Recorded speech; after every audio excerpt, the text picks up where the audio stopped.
Yeah, I think it's the same thing. I think it's follow that dream. And if you've got a passion for something, when you're selling, if you have no passion for what you're selling, why are you there? We buy from people that we like, and we buy from people that really believe in their own product. And everything goes involved with winemaking. From when people ask me about what I do, I have the best job in the world. I live the dream every day. I'm out there doing what I love. And I think when you do what you love, it's contagious, right? And that's easy.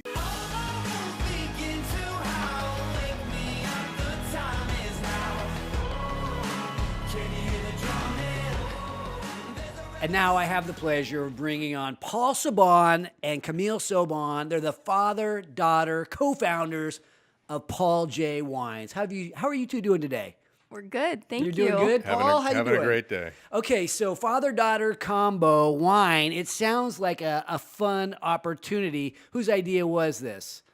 Well, my family's been in the wine business since 1977, and I live, and Camille was raised at the house we live in now, or at least I live, and I always wanted to have a winery tasting room there. It's the main drag of the Shenandoah Valley.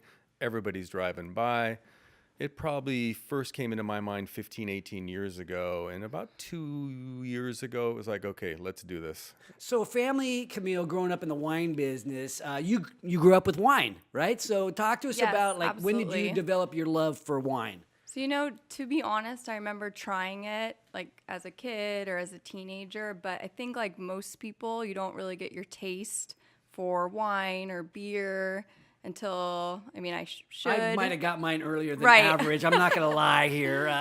But I remember tasting it, but it wasn't until my probably early 20s that I was Okay. like, okay, I really feel like I'm getting a palate and I'm really like, I can tell the difference in wine. But I think like everybody, kind of your palate develops the more you drink it. Yeah. Yeah. Yeah. Well, thinking about that, so your grandparents were in the wine business, or that started off, and your dad's in the wine business. Now it's the father-daughter duo. I mean, whose idea was it for you two to partner up? You know what? I remember my dad talking about this idea of having a tasting room at the house since I was 15, 14. And once I really, went to college and started to really enjoy wine, then I was like, wow, this could be really cool. Our location's awesome. Yeah. You Well, know, Paul, where are you guys located? Talk to us So about right in the middle of the location. Shenandoah Valley, Okay. which is outside of Plymouth. We're about 3 miles from Plymouth, and there's about 35 wineries in the Shenandoah Valley, and we are on the main drag. So it was sort of inevitable that we would eventually do this. And I think back to your question to Camille. I mean, we definitely had a conversation before I started pulling permits or designing a building. It's like, are you in? Because I already have a full-time job. I already have 3 full-time jobs. So this is Camille's sort of business. It's not that she's running it completely, because I have a huge impact also and an input in what we do. But it was her sort of commitment to say, yeah, I'm ready to do this. She had been working for my family's business for 5 years before that. So she already knew wine. She's got a great presence with people, and her customer service is amazing. And so it was sort of getting the commitment. It's like, all right. And as soon as I got the commitment, the next morning I'm designing a building and hiring a contractor and starting to get a backhoe out there. Okay. I don't mess around. I just go. Okay, so what's it like working with your daughter, though? Obviously, it sounds like she's doing all the work. What do you do around there? Well, so Besides design buildings. well, there you go. So it's basically that my house has always been, the party house for everybody out there. And people accuse me of building a tasting room so you can bring the party a little closer. Not really the intent. I am the winemaker, so I'm still, even though I'm the winemaker for my family's wines, also for Saban Estate and Shenandoah Vineyards, these are completely different wines, completely different, maybe not different varieties, but different vineyards, different blends, different oak. For instance, our most popular wine is a Chardonnay that's from the Central Coast and from Clarksburg.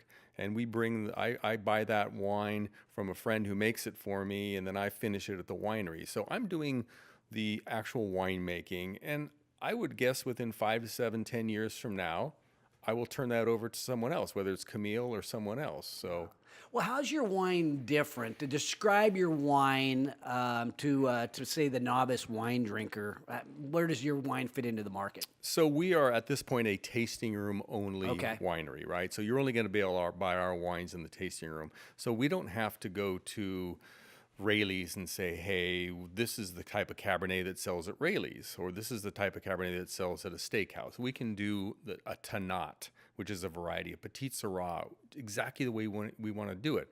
Bigger, darker, maybe a little more tannins, a little bit more aggressive use of oak.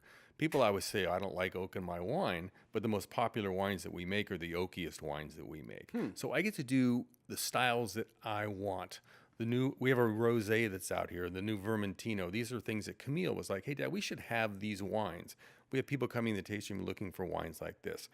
I'll have a Napa Cabernet in the next year. So we're doing all kinds of things, small lot, small production. We get to do whatever we want. Well, it sounds like it's kind of an experience to walk into the tasting room and try the different wines.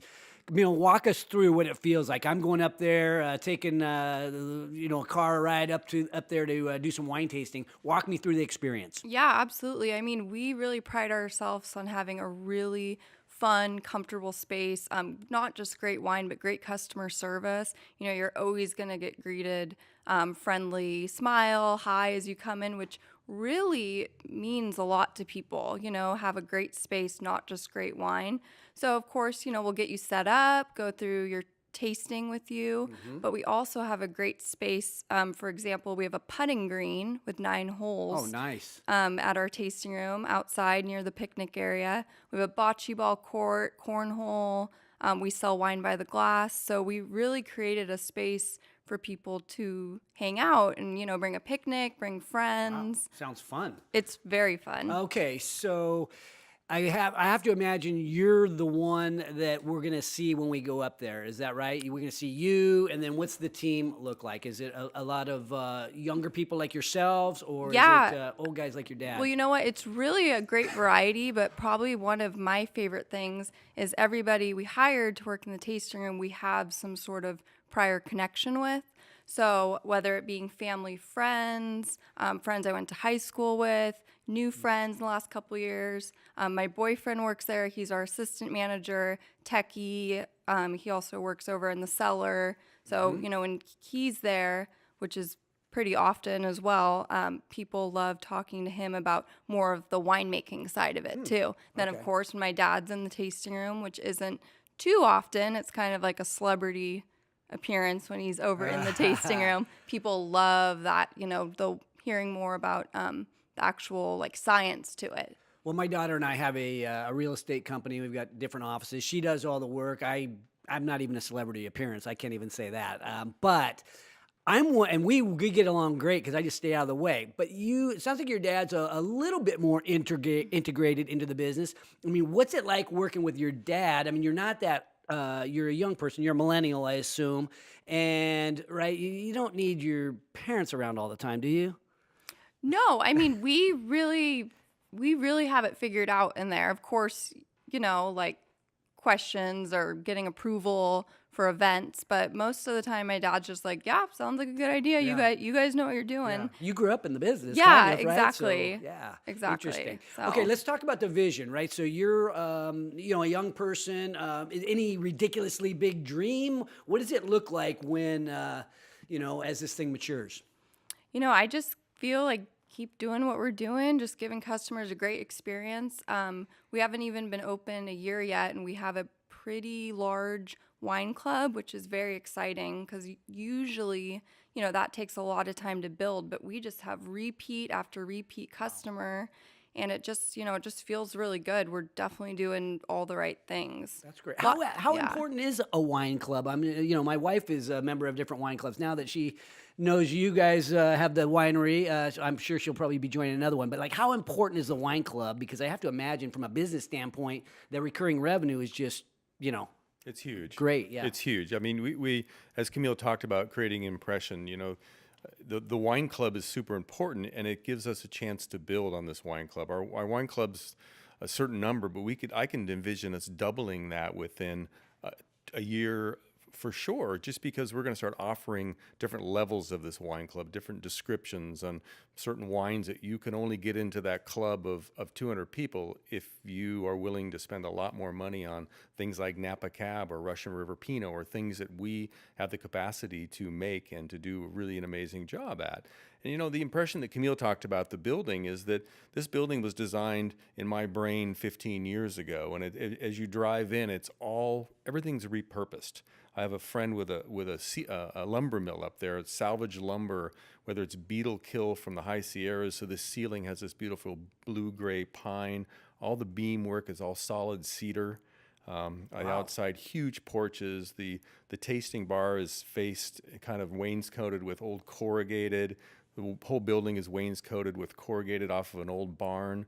I've Are built. you guys open tonight? I mean, Oh my God! So it's I such feel like you're driving up there. It's such a It's cool- only what about from Rockland? What is it, about an hour and 10 minutes? hour and Yeah. 15 minutes. It's not that far. It's a nice little drive. Right, and there's just all kinds of really cool features that people will walk in and you're selling your story, right? So when you're selling your story of why we did all this, why this is this way, why does it look like that? What's that railroad rail doing there as a footrest? It says Carnegie 1899 on it, and so these are things that I salvage from junkyards and these downspouts with these huge giant pulley wheels out of the local Kennedy mine. So there's just all kinds. It's not a bunch of trashy stuff, but it's kind of more restoration hardware meets cool old barn. So that's the kind of look we're after. So we're trying to create that sort of look. And the wine club, the repeat customers, it's huge. How many times do we have people bringing in 5 of their friends or their family? And they're all people that spend money. They're not people that are out just for a $5, see how fast I can taste and move on.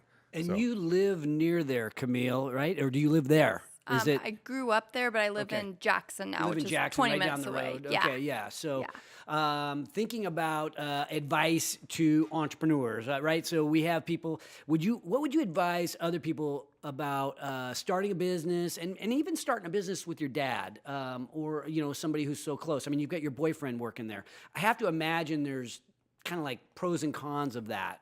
Thoughts? You know what? Honestly, I can say that everything's really been a pro. I mean, when you really start something with people that you know and trust and already have a relationship with, it just is that much better because it's just the success and we're all feeling it. We're all working hard and it's just getting better and better as we approach almost a year in April.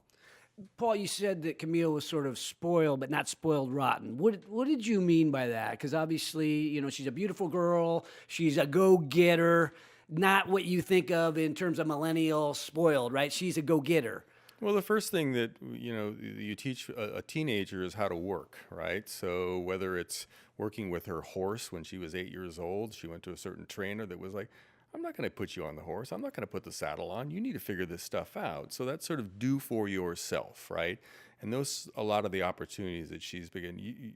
Right, that's when she says, well, you figure it out, Camille. You know what's the best. Yeah, that date works for me. I can be around, or I'm not going to be around, so you make it happen that date. And I think that sort of us making the commitment 2.5 years ago to do this was just following a dream that we had. Didn't have to go borrow money from anybody. Just had enough just to build this slowly over the course of a year. And by the time we opened, I had cashed every bank account, everything I had out. And now it's time to rebuild these things, which is very possible when you do the math on a business like this. So it's really been great. And it's just great to have a partner in this business that's got her own vision on how things ought to be and different ideas. I mean, I don't know everything, and I don't want to be involved every day in this business. Yeah. I live on the property when I'm there, so I'm very physically close, and I can always check on and see what's going on. But it's just a blast to think about all these creative ways you can still go. We're just starting. Oh my God. That's exciting. Yeah. Well, we always ask the question, advice to the next person in line. Just thoughts about other people out there that want to chase their dream. This does sound like a dream. It sounds fun. Just any words of wisdom as you think about who might be listening, the people in the entrepreneurial community? Yeah, just work hard and keep your head up and, just every day is a new day to have a new idea or, just make it better. Yeah. Dad? Yeah, I think it's the same thing. I think it's follow that dream. And if you've got a passion for something, when you're selling, if you have no passion for what you're selling, why are you there? We buy from people that we like, and we buy from people that really believe in their own product. And if you're creating something in a very artistic, very sort of chemistry and art and everything goes involved with winemaking. From when people ask me about what I do, I have the best job in the world. I live the dream every day because I get to spend time on my mountain bike checking 250 acres of vineyard. And I can be out there 3 to 4 days a week for an hour from an hour and a half. You know, I get exercise. I'm out there doing what I love. And I think when you do what you love, it's contagious, right? And that's easy. So, and I think Camille's the same way. She's doing what she loves. And you don't ever walk into the tasting room and see Camille without a smile. She's doing what she loves, and I'm doing what I love. Work hard, do what you love, living the dream. Paul Saban, Camille Saban, the father-daughter, co-founders of Paul J. Wines. Thanks for sharing your story. Hey, thanks for having us. Thank you. Thank you. All my wolves begin to howl. Wake me up, the time is now. Can you hear the drumming? There's a revolution coming. Wide awake.